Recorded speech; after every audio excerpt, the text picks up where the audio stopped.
Hi, I am Jam. This is vertical single diode laser machine. Ang diode laser machine ay para sa skin rejuvenation and hair removal. Lagyan natin ng distilled water. Sa side ang kanyang power button.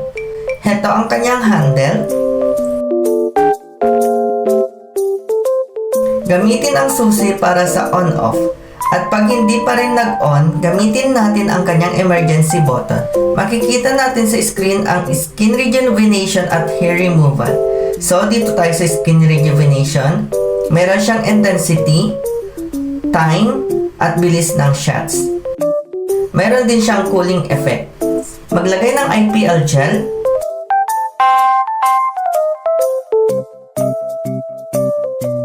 Pindutin ang ready at ilapat natin sa target area. At pindutin natin dito para sa shots. Ang diode laser treatment ay mabilis at mahusay na nagbibigay daan